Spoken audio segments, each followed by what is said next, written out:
You can trust me. Kathryn Hahn is known for her comedic roles, Because I don't care enough about you to lie.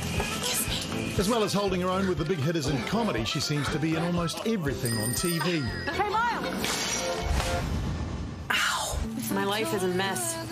My husband kicked me out a few days ago. In this new series, Tiny Beautiful Things, she tackles a more dramatic role, playing the down-and-out writer Claire. With her marriage on the rocks and her life a complete shambles, she gets an offer from a friend to become an advice columnist. You're one of the best writers I know. An advice column is easy clicks. Okay, take a look. You should be the one doing that. I'm not giving anybody advice.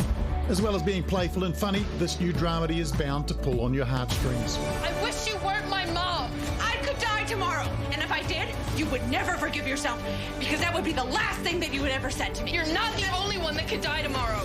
So could I. That is an awful thing to say to me. Kathryn Hahn joins us. Now, Kathryn, the series is so beautiful and dramatic, but you're sort of known for comedic characters. Did you ever have to rein in the funny at all?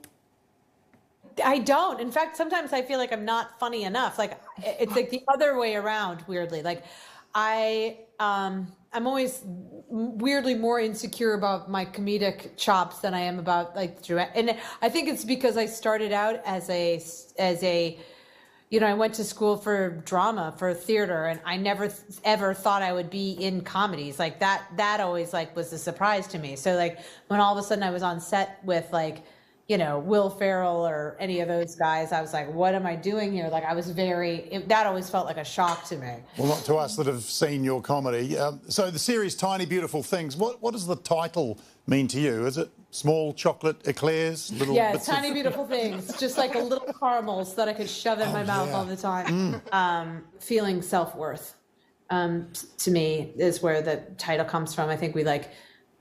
You know, so many of us are just riddled, especially women, are just like riddled with shame and feeling not good enough or feeling bad, like we've done something bad. It's so hard to shake that off. And so anyway, I think that's where the title comes from. I mean, for me, that's what it means. Beautiful.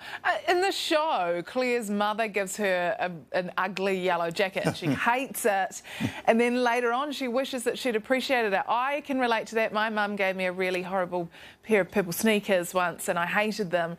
Is the message in this that I should have appreciated the sneakers? Oh, God. I know. I think that, I mean, that made me, I mean, when we did our Zoom table read of that, we were all sobbing. God, and I'm a mom now too. And certainly I do not nail it on the gifts. Oh, especially from my son. Like, I just cannot nail it.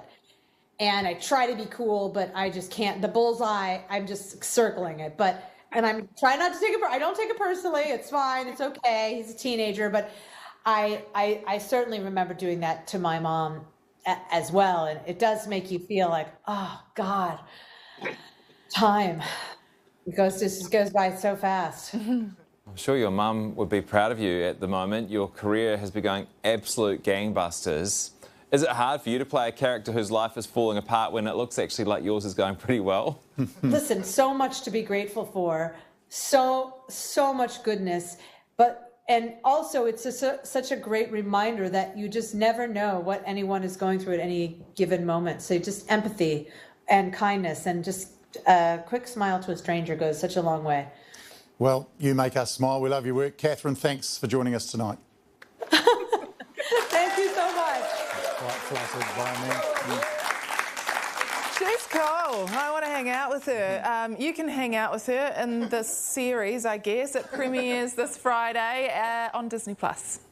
You know what? I just quickly want to say that I think people who are shambolic and a failure are an unused resource in society. We're always asking successful people what they did. Yeah. But people who are shambolic and have failed teach us what not to do. And when you think about it, it's way easier not to do something than to do something. Yeah. It's one of the reasons we get you on the show. Yeah. Very harsh. That's not very peacemaker. It's not very number 9, is it? Number 2, help out.